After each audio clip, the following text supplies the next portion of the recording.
कल चुनाव प्रचार का आखिरी दिन है और अब के 20 घंटे बाद चुनावी शोर थम जाएगा। कांग्रेस, बीजेपी समेत तमाम दलों ने प्रचार प्रसार में ताकत झोंक दी है। रैलियों और रोड शो में दिग्गज लगातार दमखम दिखा रहे हैं। 25 नवंबर को 199 सीटों पर मतदान होगा। चुनाव के लिए मैदान में 1874 उम्मीदवार हैं। तो अब बेहद कम वक्त बचा। ऐसे में प्रधानमंत्री नरेंद्र मोदी कल राजसमंद में जनसभा करेंगे, तो वहीं गृह मंत्री अमित शाह कल जयपुर और राजसमंद में सभा करेंगे, जबकि गृह मंत्री अमित शाह कल चित्तौड़गढ़ में रोड शो करने वाले हैं। उधर मुख्यमंत्री अशोक गहलोत भी कल जोधपुर में जनसभा करेंगे, जबकि पूर्व डिप्टी सीएम सचिन पायलट अजमेर में रोड शो करने वाले हैं। तो अब 20 घंटे का वक्त और ऐसे में कल कई चुनावी रैलियां, जनसभाएं और इसके साथ ही साथ रोड शो भी देखने को मिलेंगे।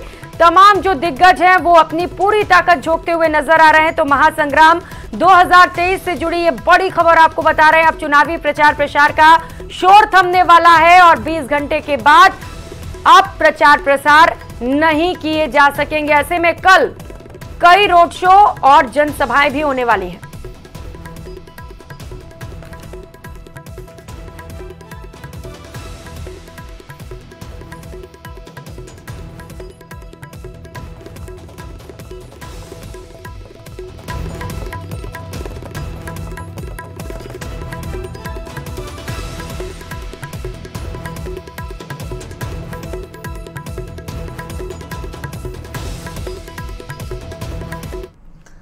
और खबरों में आगे बढ़ेंगे। राम मंदिर के प्राण प्रतिष्ठा की तारीख नजदीक आ रही है। वहीं बीजेपी ने अपने एक्स अकाउंट पर राम मंदिर की तस्वीर लगाई है।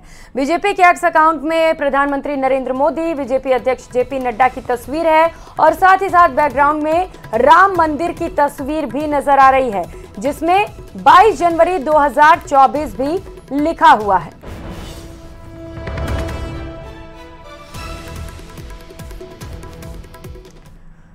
तो एक तरफ जहां तमाम पार्टियों ने अपने अपने घोषणा पत्र जारी कर दिए हैं, तो उसी तरह से श्रीगंगानगर से निर्दलीय प्रत्याशी करुणा चौधरी ने अपना प्रतिज्ञा पत्र जारी किया। प्रतिज्ञा पत्र में करुणा चांडक ने श्रीगंगानगर के लिए तमाम विकास कार्य के वादे किए। उन्होंने श्रीगंगानगर को अपराध मुक्त और नशा मुक्त बनाने के साथ ही बरसाती पानी से निजात दिलाने की भी प्रतिज्ञा की है।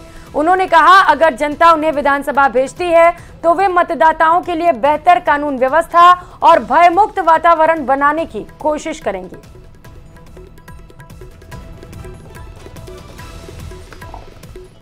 विधानसभा क्षेत्र की पूरी जनता को ये गारंटियां, प्रतिज्ञा पत्र हम देने जा रहे हैं, क्योंकि हम पिछले काफ़ी सालों से सक्रिय हैं।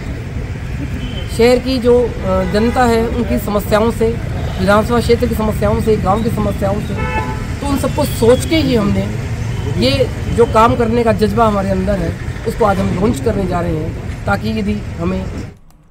और खबरों में आगे बढ़ेंगे। प्रतिज्ञा पत्र के साथ ही निर्दलीय प्रत्याशी करुणा चांडक ने जनसभा को संबोधित भी किया। इस दौरान चांडक ने बीजेपी और कांग्रेस को अवसरवादी बताते हुए भ्रष्टाचार की राजनीति करने के आरोप लगाए। साथ ही उन्होंने कहा कि यदि उन्हें विधानसभा में जाने का मौका मिलता है तो वे श्रीगंगानगर के मतदाताओं को बेहतर कानून व्यवस्था के साथ ही पर्याप्त सिंचाई की पानी भी उपलब्ध करा सकेंगे।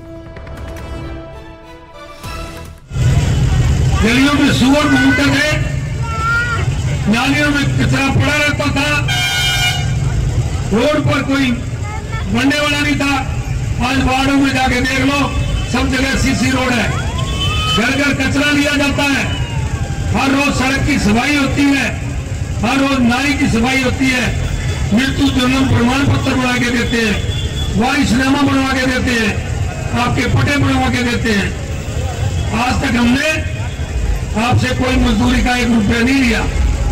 आज आपका मौका है, हमारी की हुई 5 साल की सेवा हमारी झोली में मजदूरी के रूप में अपना वोट डाल दो। उधर जेजेपी प्रत्याशी आशुतोष जिलानी ने अपने ऊपर हुए हमले के मामले में बड़ा अपडेट दिया है। पुलिस ने मामले का खुलासा करते हुए पूरे मामले को झूठा करार दे दिया है। पुलिस के अनुसार प्रत्याशी ने खुद ही गाड़ी पर पेट्रोल डालकर आग लगाई थी। पूछताछ के दौरान प्रत्याशी ने खुद ये बात कबूली है।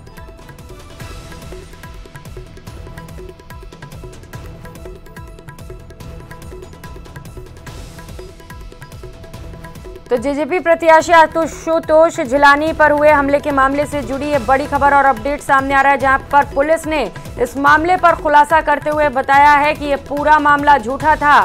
पुलिस के अनुसार प्रत्याशी ने खुद ही गाड़ी पर पेट्रोल डालकर आग लगाई थी।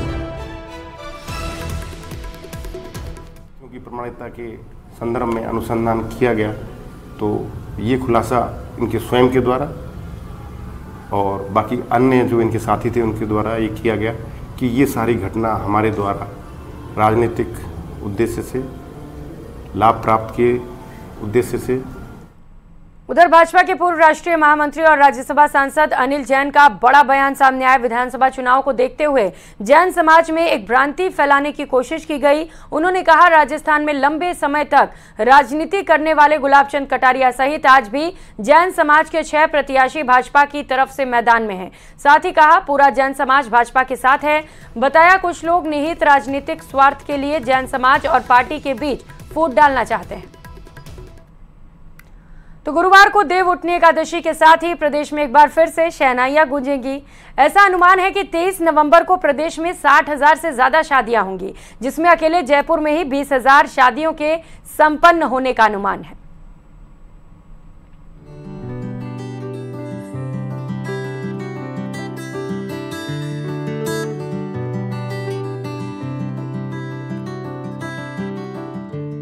करीब 5 महीने के ब्रेक के बाद राजस्थान में देव उठनी एकादशी के साथ ही जयपुर में करीब 20,000 से अधिक शादियों की धूम रहेगी। सड़कों पर बैंड बाजा और बारात की रौनक दिखाई देगी। 23 नवंबर को देव उठनी एकादशी पर स्वयं सिद्ध अबूझ मुहूर्त होने के चलते फिर से शादी विवाह समेत दूसरे मांगलिक कामों की शुरुआत होगी। शादी विवाह के लिए शहर के मैरिज गार्डन, बैंक्वेट हॉल और कई होटल रिजॉर्ट बुक हो चुके हैं। बाजारों में खरीदारी भी परवान पर है। ज्योतिषाचार्य के मुताबिक 29 जून को देवशयनी एकादशी के साथ ही मांगलिक कामों पर रोक लग गई थी, जिसका असर कार्तिक मास के शुक्ल पक्ष की दशमी यानी 24 नवंबर तक रहेगा। 16 दिसंबर को धनु मलमास शुरू हो जाएगा, जो 14 जनवरी तक रहेगा। इसके साथ ही फिर से शादी ब्याह समेत दूसरे मांगलिक कामों पर विराम लग जाएगा।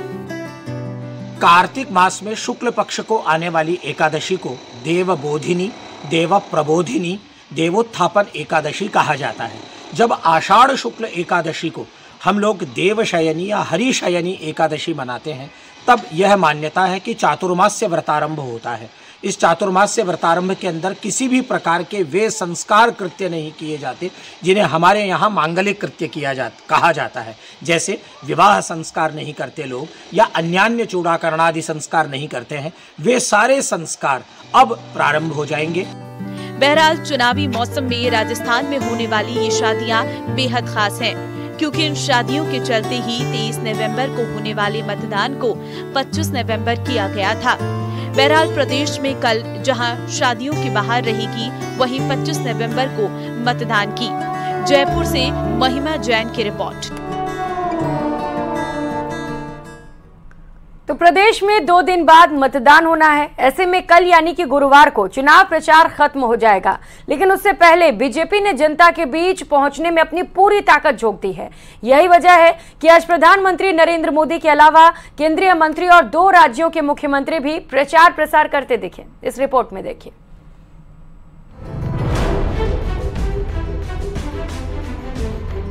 कांग्रेस तबाह हो जाए, लेकिन परिवार के खिलाफ जो आवाज उठाएगा उसको तो बर्बाद होकर के ही रहेंगे। आखिरी दौर में चुनाव प्रचार।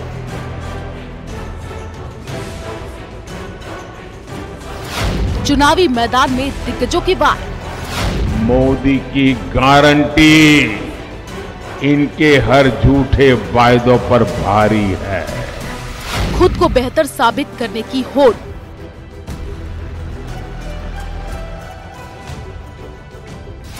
जनता से मांग रहे हैं समर्थन की वोट।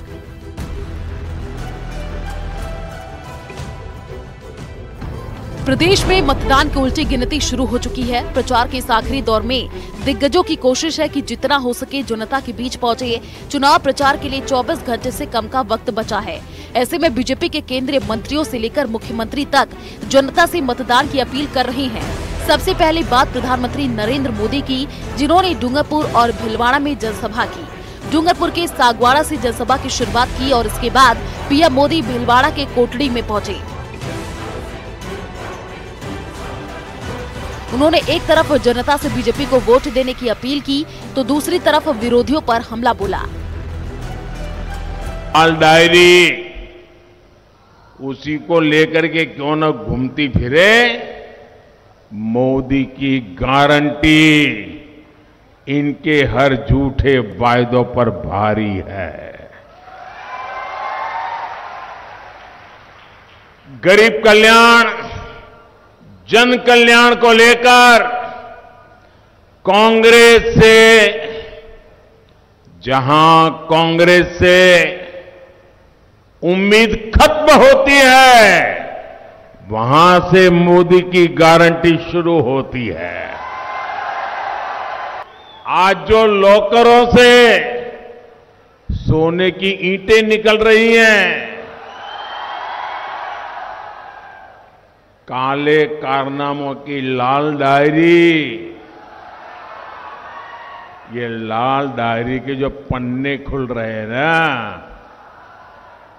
वो कांग्रेस सरकार की लाल डायरी में काली सच्चाई है। पूरे राजस्थान के लोग लिख करके रखे, इस बार तो नहीं, अब राजस्थान में कभी भी अशोक गहलोत की सरकार नहीं बनेगी। पीएम मोदी ने कांग्रेस के दिवंगत नेता राजेश पायलट के बहाने भी कांग्रेस पर निशाना साधा। एक बार उन्होंने कांग्रेस के इस परिवार को कांग्रेस की भलाई के लिए चुनौती दी थी, एक बार, फिर वो भी झुक गए थे। लेकिन ये परिवार ऐसा है कि राजेश जी को तो सजा दी, उसके बेटे को भी सजा देने में पड़े हुए हैं। गृह मंत्री अमित शाह प्रत्याशियों के लिए वोट की अपील करते नजर आए। अमित शाह ने जालोर, सांचौर, पाली और ब्यावर में बीजेपी प्रत्याशियों के पक्ष में वोट मांगे, साथ ही विरोधियों पर जोरदार प्रहार किया। अमित शाह ने प्रदेश की जनता को मुफ्त में रामलला के दर्शन का भरोसा भी दिया। पूरे हिंदुस्तान में पेपर लीक करने का रिकॉर्ड एक गहलोत सरकार ने तोड़ा। 14 से ज्यादा पेपर लीक करे हैं। 22 जनवरी को रामलला का प्राण प्रतिष्ठा होने वाला है। अब जेतराना वालों बताओ, मुझे बताओ भाई, दर्शन करने हैं या नहीं करने हैं? सबको करने हैं ना? खर्चा होगा ना? चुनावी प्रचार अंतिम दौर में है। कांग्रेस भी सत्ता वापसी के लिए एड़ी चोटी का जोर लगा रही है। आज चुनाव प्रचार के दौर में मुख्यमंत्री अशोक गहलोत, प्रियंका गांधी और राहुल गांधी भी शामिल रहे, जिन्होंने प्रत्याशियों के पक्ष में जनता से वोट की अपील की। देखिए।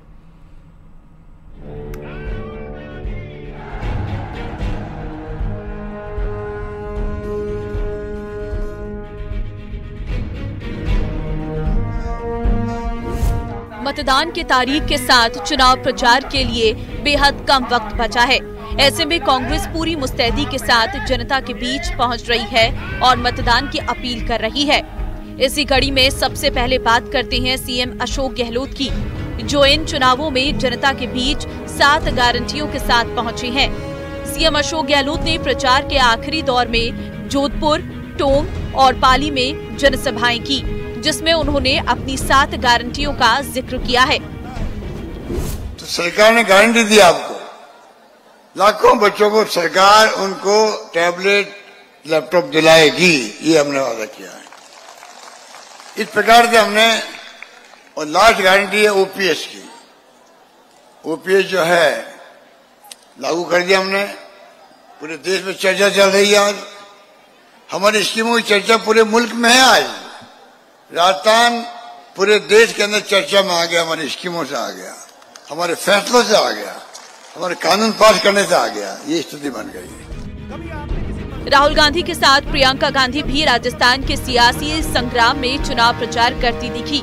राहुल गांधी ने जहां धौलपुर, भरतपुर, गंगापुर कांग्रेस प्रत्याशियों के लिए वोट मांगे, वहीं प्रियंका गांधी ने शाहपुरा और चूरू में जनसभा कर कांग्रेस प्रत्याशियों के लिए वोट की अपील की। मनीष यादव जी, उन्होंने खुद कहा, लेकिन मुझे भी यही रिपोर्ट आई थी कि इन्होंने आपके दुख सुख में हमेशा आपका साथ नहीं छोड़ा है, आपके संकट में आपके साथ खड़े रहे। साधारण परिवार के हैं, दिल के सच्चे हैं, दिन रात आपके लिए एक करते हैं। इन्हें जैसे ही आप मौका देंगे तो ये काम आपको और भी दुगना काम करके दिखाएंगे। इंद्राज गुर्जर जी भी पास वाली विधानसभा के हैं, वो भी नौजवान हैं, वो भी दिन रात एक करके काम करेंगे।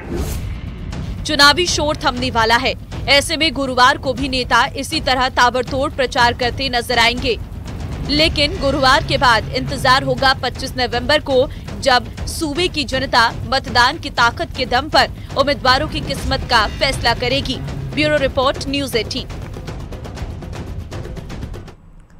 और अब मिशन स्वच्छता और पानी स्पेशल। वर्ल्ड टॉयलेट वीक के दौरान दुनिया भर में लाखों लोगों ने स्वच्छता बनाए रखने की प्रतिज्ञा ली। इस खास मौके पर आइए देखते हैं भारत के स्वच्छता का सफर। चहुमुखी विकास के स्वर्णिम दौर में 15 अगस्त 2014 का अहम स्थान है।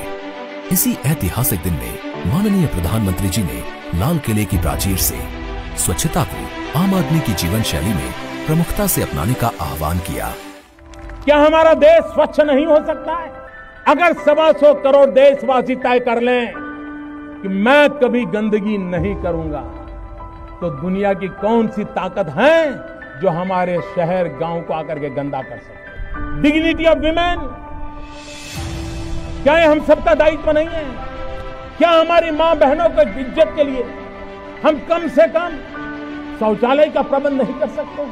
हिंदुस्तान की सभी स्कूलों में टॉयलेट हो, बच्चियों के लिए अलग टॉयलेट हो, और इसलिए स्वच्छ भारत का एक अभियान इसी 2 अक्टूबर से मुझे आरंभ करना है। यही संकल्प आगे चलकर स्वच्छ भारत मिशन के रूप में शुरू हुआ, जिसने भारत जैसे विशाल देश में शहरों को खुले में शौच से मुक्त बनाने जैसे चुनौतीपूर्ण काम को कर दिखाया। इस दौरान समाज में स्वच्छता को एक विशेष स्थान मिला और ये करिश्मा जन भागीदारी और जन आंदोलन से हासिल हुआ। इस बुलेटिन में फिलहाल इतना ही। नमस्कार।